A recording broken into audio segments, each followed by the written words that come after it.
নেতা খুশি হলে গেট পাস হবে। কোন নেতার বাবার সম্পত্তি নাকি গেট পাস। লিমিট ক্রস করবেন না, লিমিট ক্রস করলে খেসারত দিতে হবে। তখন কিন্তু কান্নাকাটি করবেন না। জেলা স্তরে শিল্প সমন্বয় বৈঠক থেকে তৃণমূল শ্রমিক সংগঠন নেতৃত্বকে সতর্ক করলেন তৃণমূল শ্রমিক সংগঠনের রাজ্য সভাপতি ঋতব্রত বন্দ্যোপাধ্যায়। তিনি আরো বলেন, কারখানায় নিয়োগ হবে কর্মসংস্থান পোর্টালের মাধ্যমে। তৃণমূল শ্রমিক সংগঠনের কেউ বা তৃণমূলের নেতা কোনো যদি নিয়োগের ব্যাপারে সুপারিশ করতে যায় তাহলে আইনানুগ ব্যবস্থা নেওয়া হবে। শনিবার বিকালে দুর্গাপুরের সিটি সেন্টারের সৃজনী প্রেক্ষাগৃহে জেলা স্তরে শিল্প সমন্বয় বৈঠক হয়। সেই বৈঠকে উপস্থিত ছিলেন তৃণমূল শ্রমিক সংগঠনের রাজ্য সভাপতি ঋতব্রত বন্দ্যোপাধ্যায়, পাশাপাশি রাজ্য পঞ্চায়েতের গ্রামোন্নয়ন ও সমবায় মন্ত্রী প্রদীপ মজুমদার, পাণ্ডবেশ্বরী বিধায়ক নরেন্দ্রনাথ চক্রবর্তী, আসানসোল দুর্গাপুর উন্নয়ন পর্ষদের চেয়ারম্যান কবি দত্ত, জেলা শাসক Pannambalam S, police commissioner Sunil Chowdhury, প্রশাসক মণ্ডলীর চেয়ারপারসনে অনিন্দিতা মুখোপাধ্যায় সহ প্রশাসনিক আধিকারিকেরা পশ্চিম বর্ধমান জেলার ক্ষুদ্র মাঝারি ও ছোট কারখানা কর্তৃপক্ষকে সাথে নিয়ে আপনাদের সবাইকে এখানে সবাই বলেছেন, ডিএম সাহেব, সিপি সাহেব, প্রদীপদা বলেছেন, নরেন্দা, কবিতা, অনিন্দিতাদি বলেছেন। ঘটনাচক্রে এই সপ্তাহে আমার শুরুটাও হয়েছিল আরেকটা এরকম সিনার্জি মিটিং হলদিয়ার জেলা শাসকের আহ্বানে। সেদিন আমি সেই সিনার্জি মিটিং এ ছিলাম, যদিও সেদিন আমাদের সমস্ত এমপিদের দিল্লিতে ডাকা হয়েছিল, কিন্তু এই সিনার্জি মিটিংটা যেহেতু পড়ে যায় আমাকে ছাড় দেওয়া হয় এবং বলা হয় নির্দিষ্ট করে ওই হলদিয়ার মিটিং এ যাওয়ার জন্য। সেদিনও হলদিয়ার সমস্ত শিল্পের প্রতিনিধিরা ছিলেন এবং ঘটনাচক্রে এই সপ্তাহের একেবারে শেষে আজকে যখন পশ্চিম বর্ধমানে এই মিটিং হচ্ছে, দুর্গাপুর শিল্পাঞ্চলের যারা আছেন, তো আমি হলদিয়াতেও 27 তারিখ যে কথা বলেছিলাম এখানেও এক কথা দিয়ে শুরু করতে চাই। আপনাদের নিশ্চয়ই খেয়াল আছে যে আমাদের রাজ্যে এবারে বিশ্ববঙ্গ বাণিজ্য সম্মেলনের পর নবান্ন সভাঘরে যে সিনার্জির মিটিং হয়েছিল তাতে রাজ্যের মাননীয় মুখ্যমন্ত্রী শ্রীমতী মমতা বন্দ্যোপাধ্যায় তিনি নির্দিষ্ট করে এই শিল্পকে অহেতুক কারণ ছাড়া ডিস্টার্ব করাই নিয়ে নির্দিষ্ট কিছু কথা বলেছিলেন, উষ্মা প্রকাশ করেছিলেন। কেননা প্রদীপদা যে কথা বলছিলেন বা যে কথা নরেন্দা বলেছেন, যে দেখুন আমি সাংসদ হওয়ার পাশাপাশি ঘটনাচক্রের ট্রেড ইউনিয়ন আন্দোলনের কর্মী। তো যেহেতু ট্রেড ইউনিয়ন করি, একজন ট্রেড ইউনিয়ন কর্মীর কাজ কি মূলত? সংগঠিত হোক অসংগঠিত হোক, যিনি ট্রেড ইউনিয়নে কাজ করছেন, প্রধানত যদি সংগঠিত শিল্প ধরা যায়, কেননা এই জেলা মূলত সংগঠিত শিল্পই বেশি। একজন ট্রেড ইউনিয়নের নেতা কর্মীর কাজ হচ্ছে যে কোনো কর্মীর তার প্রভিডেন্ট ফান্ড জমা হয়েছে কিনা, প্রভিডেন্ট ফান্ডের যে কম্পোনেন্ট তার মাইনে থেকে কাটা হয়েছে সেই টাকাটা জমা হয়েছে কিনা, মালিক তার কন্ট্রিবিউশন জমা করেছেন কিনা, গ্র্যাচুইটি জমা হয়েছে কিনা, ইএসআই এর সুযোগ সুবিধা থাকলে সেই বিষয়, সেফটি ইকুইপমেন্ট, সেফটি টুলস সেই সংক্রান্ত বিষয় হতে পারে, চার্টার অফ ডিমান্ডের আলোচনা হতে পারে। ধারাবাহিকভাবে সারা রাজ্য জুড়েই আমাদের অবস্থান হচ্ছে যে ত্রিপাক্ষিক চার্টার অফ ডিমান্ড, যে আমরা কোথাও সংগঠনগতভাবে বাইপার্টাইট এগ্রিমেন্ট করব না, ট্রাইপার্টাইট চার্টার অফ ডিমান্ড হতে পারে, বোনাস হতে পারে, এগুলো ট্রেড ইউনিয়নের শ্রমিকদের অন্যান্য সুযোগ সুবিধা হতে পারে, এগুলো ট্রেড ইউনিয়নের পেরিফেরির মধ্যে পড়ে। কিন্তু ট্রেড ইউনিয়নের পেরিফেরির মধ্যে পড়ে না যে ম্যানেজমেন্ট বা কন্ট্রাক্টরকে গিয়ে একটা কাগজ করিয়ে বলে দেয়া যে এই 10টা লোকের নিয়োগ করতে হবে। আমি যেটা বলতে চাই খুব ক্লিয়ারলি, কারণ মাননীয় মুখ্যমন্ত্রী পরিষ্কার নির্দেশ দিয়েছিলেন যে গ্রাফাইটকে ঘিরে উদ্ভূত যে পরিস্থিতি তৈরি হয়েছে সেখানে কারা করছেন এগুলো। আমি ঘটনাচক্রে মাননীয় মুখ্যমন্ত্রী বলবার পর আমরা গোটাটা খোঁজ নেওয়ার চেষ্টা করি এবং আমাদের শ্রম দপ্তরের একাধিক এরকম আধিকারিক আছেন যারা অসম্ভব সাহায্য করেছেন। আমরা এটা বুঝতে পারি, আমি ওই ঘটনাটা দিয়েই কারণে বলছি, আপনারা সবাই জানেন, লক্ষ্য করে দেখেছেন যে গ্রাফাইট কারখানায় সেখানে আমরাও এটা দেখতে পাই যে গ্রাফাইটকে কেন্দ্র করে একটা বিশৃঙ্খলা তৈরির প্রচেষ্টা হয়েছিল। মাননীয় মুখ্যমন্ত্রী ক্লিয়ার একটা নির্দেশ দেন এবং গ্রাফাইটে আলাপ আলোচনার পর গ্রাফাইটের কর্তৃপক্ষ তারাও নিশ্চিতভাবে কিছু ব্যবস্থা গ্রহণ করে, কারণ এটা গোটাটাই আমরা মনে করি যে ইন্ডাস্ট্রিকে ডিস্টার্ব করবার জন্য করা হয়েছিল, এবং তাতে দুঃখজনকভাবে হলেও ম্যানেজমেন্টের এটা মানে সব জায়গারই ফিচার, ইন্ডাস্ট্রিয়াল সেক্টরে বহু জায়গায় এই ধরুন যে পোর্টাল, রাজ্যে একটা পোর্টাল গভর্নমেন্ট চালু করে খুব সাকসেসফুলি। হলদিয়া দিয়ে পোর্টালটা হয়েছিল, রাজ্যের একটি বিরোধী দল তারা পোর্টালটার বিরুদ্ধে মামলা করে, পোর্টালটা এই জাজমেন্ট বেরোবে, হিয়ারিং কমপ্লিট হয়ে গেছে। আমরা আশাবাদী যে পোর্টাল যখন হয় হলদিয়াতে, আমার খেয়াল আছে ওখানে আমার বলতে কোনো দ্বিধা নেই, ওখানে যারা শ্রমিক নেতৃত্ব ছিলেন অধিকাংশই পোর্টালের বিরোধিতা করেন, কিন্তু আমরা অনার ছিলাম যে সরকারের এই যে সিদ্ধান্ত যে পোর্টালের মধ্যে দিয়ে নিয়োগ হবে, 2022-এর জুলাই মাসে হচ্ছে এই পোর্টালের প্রক্রিয়া শুরু হয়। একটা গোটা বছর আর 2 বছরের কিছুটা সময় এই পোর্টাল দিয়ে নিয়োগ হয়েছে। 1,35,000 পাঠানো হয়েছিল এই পোর্টালের পক্ষ থেকে বিভিন্ন ইন্ডাস্ট্রির কাছে, তার মধ্যে যে 9,000 ভ্যাকেন্সি এভাবেই ফিল আপ হয়েছে। এখন আমার এটাও মনে আছে যে দুর্গাপুরে যখন হচ্ছে এই পোর্টালের কথা আমরা বলেছিলাম, তৃণমূলের ঝান্ডা নিয়ে, আইএনটিটিউসির ঝান্ডা নিয়ে দুর্গাপুরের 2-4টে ওয়ার্ডে মিছিল হয়েছিল, পোর্টাল কেন হবে? আমরা বলছি পোর্টালই হবে। ট্রেড ইউনিয়ন কর্মীর কাজ নয় তালিকা দেওয়া। আমার কাছে গতকালও কমপ্লেন গেছে, এবং যারা কমপ্লেন করছেন আমি তাদের কাছে কৃতজ্ঞ, আমরা নাম্বার শেয়ার করেছি। গতকালও আমার কাছে নির্দিষ্ট কমপ্লেন গেছে, আমার কাছে সেই প্রমাণও এসেছে যে কেউ যিনি করেছেন তার বিরুদ্ধে ব্যবস্থা হবে। এ নিয়ে কোনো মানে এক ন্যূনতম কোনো সন্দেহের কোনো অবকাশ নেই, কারণ আমার কাছে ডকুমেন্ট এসেছে কে গিয়ে কোথায় নিয়োগ করার কথা বলেছেন, গেট পাস তৈরির কথা বলেছেন। আমি ইন্ডাস্ট্রির কাছে বিনীতভাবে অনুরোধ জানাবো, যে অনুরোধ আমরা হলদিয়াতেও করেছি, হলদিয়ার প্রক্রিয়াটা যেহেতু আগে থেকে হচ্ছিল, অনেক কোম্পানি তারা নির্দিষ্টভাবে সেখানে বায়োমেট্রিক চালু করেছেন। আমার অনুরোধ দুর্গাপুরের শিল্পাঞ্চলের যেখানে বায়োমেট্রিক নেই, বায়োমেট্রিক চালু করে দেওয়া গেলে, ফিজিক্যাল গেট পাস বন্ধ করে দেওয়া গেলে 99% সমস্যার সমাধান হয়ে যাবে। এই গেট পাস হচ্ছে বহু ক্ষেত্রে সমস্যার প্রধান। কোন নেতার কাছে গেট পাস থাকবে, নেতা খুশি হলে গেট পাস দেবে, এটি নেতার বাবার সম্পত্তি নাকি গেট পাস? আমি ইন্ডাস্ট্রিকে অনুরোধ করব যে আপনারা যদি বায়োমেট্রিক করে দেন, এবং আমি সেদিন হলদিয়াতে আমাদের যিনি সুপারিনটেনডেন্ট অফ পুলিশ আছেন, খুবই তরুণ একজন আইপিএস অফিসার, তিনি বলছিলেন, এবং সেখানে ইন্ডাস্ট্রিও যে 3,000 টাকার মতো খরচ পড়ে এটা করতে। কি করা হয় যে চার্টার অফ ডিমান্ড 2জন 3জন 4জন সই করবেন না, চার্টার অফ ডিমান্ড শ্রমিকরাই করবেন। এবং আমরা হলদিয়াতে এই মডেলটা ফলো করি। শ্রম দপ্তর কারখানায় গিয়ে হচ্ছে একটা লটারি করে, শ্রমিকরা একটা বাক্স রাখা থাকতো, বন্ধ বাক্স, একদিন ধরে নাম জমা দেওয়া যেত। তারপর ওখানকার ডিএলসির নেতৃত্বে, তিনি এখানেও কাজ করে গেছেন, খুবই সাকসেসফুল একজন লেবার অফিসার সুদীপ্ত বাবু, সেই সুদীপ্ত বাবুর নেতৃত্বে ওটা খোলা হতো সবার সামনে, এবং লটারিটা কারখানার শ্রমিকরা এসে করতেন। 2022 থেকে 2000 এই এখন আমরা যখন মিটিং করছি, 44টা সিওডি রাজ্যের শ্রম দপ্তরের অন্তর্ভুক্ত 44টা সিওডি হয়েছে। 42টা সিওডি হলদিয়াতেই হয়েছে। 2টো সিওডি করতে হয়েছিল রাজ্যের শ্রমমন্ত্রীর ঘরে বসে, শ্রমমন্ত্রীর দপ্তরে তার উপস্থিতিতে। তার কারণ আমাদের কেউ অনৈতিক দাবি করছিলেন, মানে যার সঙ্গে তার কোনো বাস্তবের সঙ্গে মিল নেই, এরকম দাবি করে ওখানে ক্লিঞ্চ করা যায়নি। তারপর কলকাতাতে যখন মিটিং হয়, একদম নির্দিষ্ট করে, তিনি আমাদের সংগঠনের সেখানকার সর্বোচ্চ নেতা ছিলেন, তিনি এরকম অনৈতিক দাবি করছিলেন। তাকে জিজ্ঞাসা করা হয় যে এই যে বৃদ্ধি আপনি দাবি করছেন, কোম্পানি এই টাকা অবধি এগ্রি করেছে, শ্রমিকরা এগ্রি, শুধু আপনার ডিস্টারবেন্সের জন্য এটা আটকে যাচ্ছে, আপনি এই যে দাবি করেছেন, দাবির ব্যাখ্যাটা আপনি এখানে দিন সবার সামনে। তো তিনি বলেন যে আমার মনে হয়েছে, আমার মনে হয়েছে বলে ট্রেড ইউনিয়নে কোনো কথা হয় না। মানে যিনি এই কথা বলেন, তিনি ট্রেড ইউনিয়নের ট্রেডও বলছেন না, ইউনিয়নও বলেন না, দুটোর কোনোটার সঙ্গে তার কোনো সম্পর্ক নেই। বলছেন আমার মনে হয়েছে তাই এই বৃদ্ধি দিতে হবে।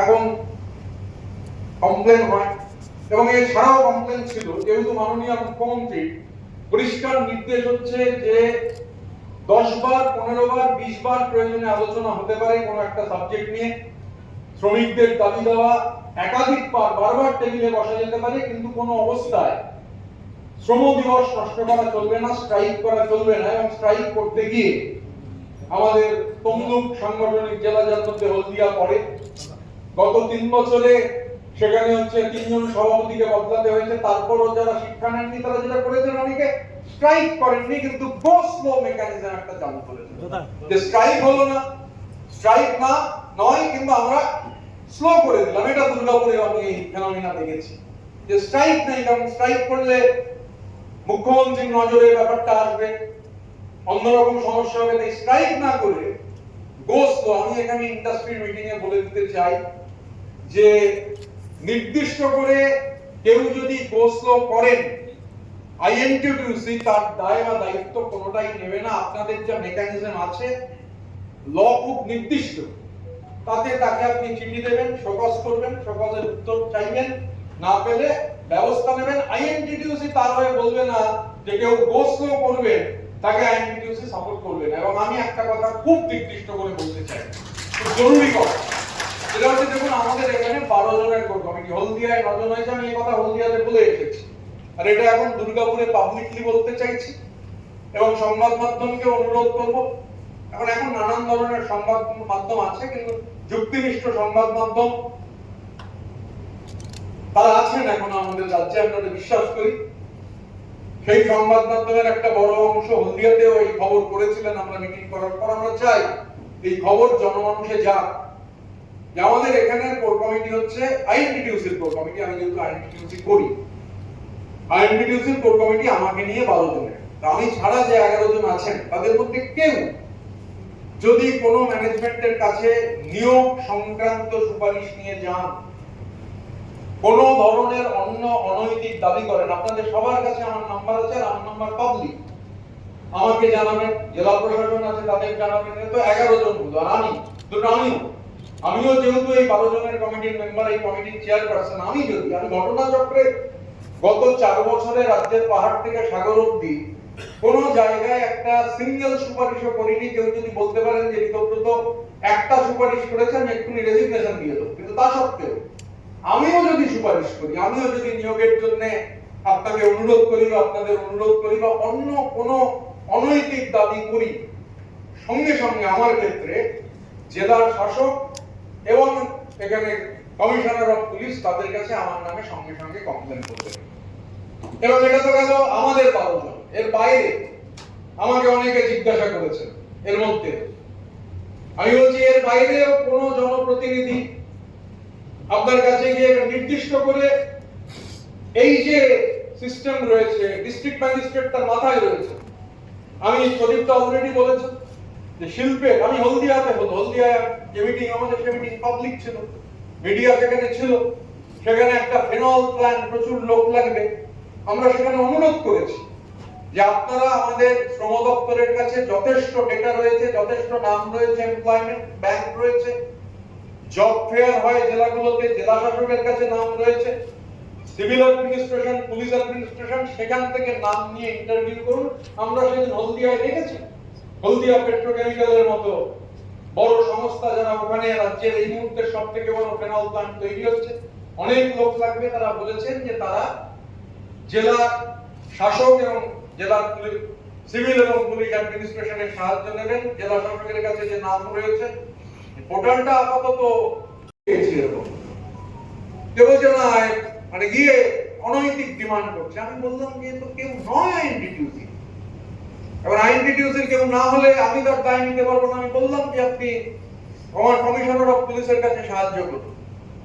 এবং সুনীলবাবু বসে আছেন বলে নয়, সুনীলবাবু সম্পর্কে আমাদের দেশের সংবাদ মাধ্যমে একটা কথা বলে, নো ননসেন্স আইপিএস অফিসার লেখা হবে। আপনি থার্ড সিটিতে দেখতে পাবেন ওনার সম্পর্কে রিপোর্ট। দেশের প্রথম শ্রেণীর সংবাদপত্র সুনীল চৌধুরী সম্পর্কে, সেই সংবাদপত্রের হেডিং এর শুরুটা হচ্ছে নো ননসেন্স আইপিএস অফিসার। এবং আমরা ওনার কাছে কৃতজ্ঞ। উনি যেভাবে মাননীয় মুখ্যমন্ত্রী যখন গ্রাফাইট চালু করবার জন্য, মানে গ্রাফাইটে যেন কোনো ডিস্টারবেন্স না হয়, গ্রাফাইটকে ডিস্টার্ব করবার জন্য ধারাবাহিক প্রয়াস হয়েছে। অন্য আরো কারখানা আছে, আমি নাম করছি না, আমি দেখতে পাচ্ছি সেই ম্যানেজমেন্টের হায়ার লেভেলের মানুষজন রয়েছেন যে ম্যানেজমেন্টকে ডিস্টার্ব করা হচ্ছে। আমরা বলছি আবার স্পেসিফিক্যালি এখানে সিভিল এবং পুলিশ অ্যাডমিনিস্ট্রেশন রয়েছেন, মাননীয় মন্ত্রী বসে রয়েছেন, মাননীয় বিধায়ক রয়েছেন, এডিডিএর চেয়ারম্যান, ডিএমসির চেয়ারম্যান রয়েছেন। আমি আপনাদের বলছি যে যে কোনো ধরনের আমি অন্তত এরকম বেশ কিছু অভিযোগ পেয়েছি যেগুলো সমস্ত অনৈতিক, এবং আমরা ম্যানেজমেন্টকে বলেছি যে ওই যে কথাটা আবার বলতে চাইছি যে দেখুন, আমি এই যে 12 জনের কোর কমিটি, 12 জনের কোর কমিটির মধ্যে আবারও বলছি 11 জন যদি আপনার কাছে কোনো ধরনের নিয়োগ নিয়ে নিয়োগের সুপারিশ, অনৈতিক কোনো দাবি দাওয়া নিয়ে যায় আমাকে জানান। আমি এরকম ধরনের সুপারিশ করলে ডিএম সাহেবকে এবং সিপি সাহেবকে জানান। এবং এর বাইরে, এবং আমি খুব ক্লিয়ার করতে চাই, কারণ গ্রাফাইটের ঘটনাটা এত ভয়াবহ আকার ধারণ করেছিল, যেভাবে এরকম একটা ইন্ডাস্ট্রি, সেই ইন্ডাস্ট্রিকে এরকম ভাবে আমার মর্জি মাফিক ডিস্টার্ব করা যায় না। আমি এই কথা এই কারণে এখানে বলছি যে একটা মিটিং হয়েছিল, সেই মিটিং এ ইউনিয়নের একজন প্রতিনিধিকে বলতে শোনা গিয়েছিল যে না, নিয়োগ হচ্ছে আমরা তো জানি না। আমি তখন ওখানে উপস্থিত থেকে বলেছিলাম যে আপনার তো জানার কথা নয়, আমার তো জানার কথা নয়, কি নিয়োগ হবে কি নিয়োগ হবে না এটা ট্রেড ইউনিয়নের এখতিয়ারের মধ্যেই পড়ে না। সো লিমিট ক্রস করবেন না, লিমিট ক্রস করলে তার কিন্তু খেসারত দিতে হবে, তখন হচ্ছে কান্নাকাটি করবেন না। আর আমার এটাও একটু জানিয়ে দেওয়া দরকার আপনাদের, এই সংক্রান্ত বহু ফর্ম যেগুলো এসেছে, আমি দেখুন এই কোর কমিটির নাম ক্লিয়ার, আপনারা দেখেছেন কাদের নাম আছে। কোর কমিটির কেউ যদি হচ্ছে দেখা যায় যে অনৈতিক কাজে যুক্ত, নিষেধ করা সত্ত্বেও কোনো অনৈতিক কাজ করেছেন, ব্যবস্থা হবে। এবং আমাকে 5-6 জন ইন্ডাস্ট্রিয়াল হাউস যেহেতু স্পেসিফিক্যালি জিজ্ঞাসা করেছিলেন, আমি এটা একটু বলে দিতে চাই। দেখুন, কোর কমিটির বাইরে এই মুহূর্তে আমরা তো ঘোষণা করিনি, কারণ এখানে এই কোর কমিটিটাই হচ্ছে মূল কমিটি। এর বাইরে থাকা কেউ আইএনটিটিউসির সঙ্গে যুক্ত নন এই মুহূর্তে। ঘোষণা যখন হবে হবে। এবং স্পেসিফিক্যালি আমার এটাও বলে দেওয়া দরকার, অনেকে যেহেতু আমায় জিজ্ঞাসা করেছেন যে না, আমি এটা বলে দিচ্ছি, এখানে সবাই যেহেতু আছেন, পঙ্কজ রায় সরকারের সঙ্গে আইএনটিটিউসির কোনো সম্পর্ক নেই। এটা আমার কাছে আপনাদের কাছে ক্লিয়ার করে দেওয়া দরকার, ইন্ডাস্ট্রির জানা দরকার। কারণ বিশেষ করে গ্রাফাইটের ঘটনার সময় যে ফেজের মধ্যে দিয়ে আমরা গেছি, গ্রাফাইটের ম্যানেজমেন্ট জানেন। এবং গ্রাফাইটের চার্টার অফ ডিমান্ড, সেই চার্টার অফ ডিমান্ড ইউনিয়ন জমা দিয়েছে অলরেডি, সম্ভবত ডিএলসি সাহেব রয়েছেন, অলরেডি প্রথম ডিসকাশন শুরু হয়েছে। আমরা চাই গোটাটাই সুষ্ঠুভাবে হবে এবং নিয়োগের ক্ষেত্রে ট্রেড ইউনিয়ন মাথা ঘামাবে না। যিনি নিয়োগের ক্ষেত্রে মাথা ঘামাবেন, অন্তত আইএনটিটিউসির ক্ষেত্রে তার জন্য শুভেচ্ছা থাকবে, কিন্তু আইএনটিটিউসি তিনি আর করতে পারবেন না। নিয়োগের ক্ষেত্রে অন্যান্য যে কোনো অনৈতিক দাবি দাওয়া যিনি করবেন তার দায় দায়িত্ব কোনোটাই আমরা নেব না।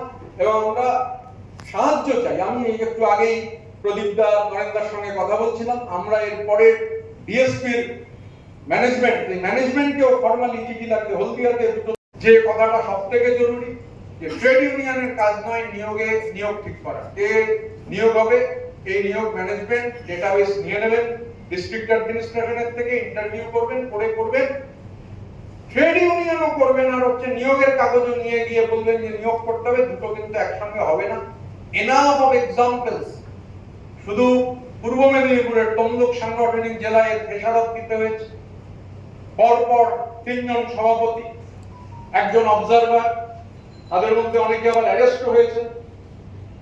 মাননীয় মুখ্যমন্ত্রীর পরিষ্কার বার্তা যে কোনো ধরনের অনৈতিকতা কোনোভাবেই টলারেটেড হবে না। এবং প্রদীপদা যে কথাটা বলছিলেন, আমি খুব ব্যক্তিগতভাবে আশাবাদী, কারণ আমি হলদিয়ার প্রক্রিয়া দেখেছি। জাজমেন্ট বেরিয়ে গেলে, পোর্টাল ফাংশন করতে শুরু করলে, এটা অলমোস্ট 10% ডোমিসাইল নিয়োগ এই পোর্টাল নিশ্চিত করতে পারে। এবং দুর্গাপুরের ছেলেমেয়েদের স্বাভাবিক যে ডিমান্ড, সেখানকার আনস্কিল যে সেক্টর রয়েছে, সেই আনস্কিল সেক্টরে তারা যাতে কাজ পেতে পারেন সেটা নিশ্চিত করার ক্ষেত্রে মাননীয় মুখ্যমন্ত্রীর এই উদ্যোগ নিশ্চিতভাবে গুরুত্বপূর্ণ ভূমিকা পালন করবে। আপনারা সবাই দীর্ঘক্ষণ ধরে ধৈর্যের সঙ্গে আমার কথা শুনেছেন, সেই জন্য আপনাদের অসংখ্য ধন্যবাদ। ঋতব্রত মুখোপাধ্যায় মহোদয়, ব্যানার্জি মহোদয় আমাদের মধ্যে আছেন। পশ্চিমবঙ্গ সরকারের এবং পশ্চিমবঙ্গ সরকারের যে শাখা সংগঠন ইউসি, তার দায়িত্বেও তিনি আছেন। শিল্পপতিদের উদ্দেশ্যে পশ্চিমবঙ্গ সরকারের এই শ্রমিক সংগ্রাম দিনে আপনাদের যে সিনার্জি মিটিং হচ্ছে, ডিস্ট্রিক্ট লেভেল যে সিনার্জি ইনভেস্টমেন্ট কমিটি রয়েছে, আজকে সৃজনী প্রেক্ষাগৃহে এখানে যে মিটিং, সেই মিটিংয়ে উপস্থিত রয়েছেন আমাদের রাজ্যের মমতা বন্দ্যোপাধ্যায়ের সরকারের গুরুত্বপূর্ণ মন্ত্রী, ব্যক্তিগতভাবে আমাদের অভিভাবক, যিনি বলেছেন ইতিমধ্যে, সম্মানীয় শ্রী প্রদীপ মজুমদার, এবং তিনি এখান থেকে নির্বাচিত বিধায়ক। মঞ্চে আছেন পাণ্ডবেশ্বরের জনপ্রিয় বিধায়ক, শ্রমিক নেতা শ্রী নরেন্দ্রনাথ চক্রবর্তী, আছেন এই জেলার সম্মানীয় জেলা শাসক শ্রী পুনমবালাম এস আইএস। এর আগে 27 তারিখ হলদিয়াতে হয়েছে, আজকে এখানে দুর্গাপুরে হলো। শিল্পের প্রতিনিধিরা উপস্থিত ছিলেন, আপনারা উপস্থিত ছিলেন। এই যে ডিস্ট্রিক্ট লেভেল সিনার্জি কমিটি, এবং আমায় যেহেতু এই মিটিংয়ে আমন্ত্রণ জানানো হয়েছিল একজন সাংসদ হিসেবে, আমার কিছু সুবিধা হলো যে এই মিটিংয়ে ইন্ডাস্ট্রি এবং আপনাদের উপস্থিতিতে কিছু কথা কমিউনিকেট করা, যেটা আমি হলদিয়াতেও করেছি, সেটা কমিউনিকেট করলাম। ট্রেড ইউনিয়নের দায়িত্ব কী, ট্রেড ইউনিয়ন যিনি করছেন তার তো জবটা স্পেসিফাইড। তিনি শ্রমিকের বিভিন্ন দাবি দাওয়া নিয়ে লড়াই আন্দোলন করবেন, শ্রমিকের প্রভিডেন্ট ফান্ড জমা হচ্ছে কিনা, তার গ্র্যাচুইটি, তার ইএসআই, অন্যান্য বেনিফিট, সেফটি ইকুইপমেন্টসের বিষয় হতে পারে, বোনাসের ডিসকাশন হতে পারে, চার্টার অফ ডিমান্ড হতে পারে, বেটার ওয়ার্কিং কন্ডিশনস হতে পারে। কেন্দ্রীয় সরকার, বিজেপি সরকার 8 ঘন্টাটাকে 12 ঘন্টা করে দেওয়ার যে জন্য বিল এনেছে, মমতা বন্দ্যোপাধ্যায় তার বিরোধিতা করছেন, তার প্রচার হতে পারে। মানে আমি আমার ট্রেড ইউনিয়নের কথা বলছি। এটা ট্রেড ইউনিয়নের কাজ, স্পেসিফাইড কাজ। কারখানায় কে নিয়োগ হবে এটা দেখাটা ট্রেড ইউনিয়নের কাজ নয়। সুতরাং অন্য কোনো অনৈতিক দাবি সেটা ট্রেড ইউনিয়নের কাজ নয়।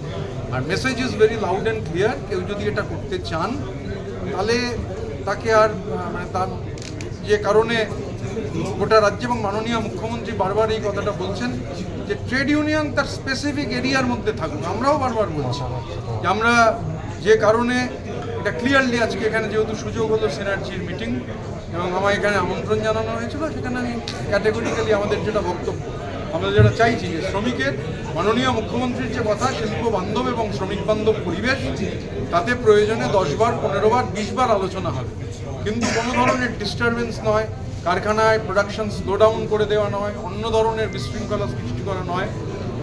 শ্রমিক আন্দোলন যারা করবেন তারা শ্রমিক আন্দোলনের বিষয়ে থাকবেন। মানে শ্রমিক আন্দোলন করতে গিয়ে শুধু ট্রেডে জড়িয়ে পড়লে হবে না, ট্রেড ইউনিয়ন করুন, সমস্যা নেই। ট্রেড ইউনিয়ন করতে গিয়ে ট্রেডের মধ্যে ঢুকে গেলে সমস্যা আছে। যিনি বা যারা ঢুকে যাবেন তাদের জন্য শুভেচ্ছা থাকবে, কিন্তু আইএনটিটিউসের প্ল্যাটফর্ম আর থাকবে না।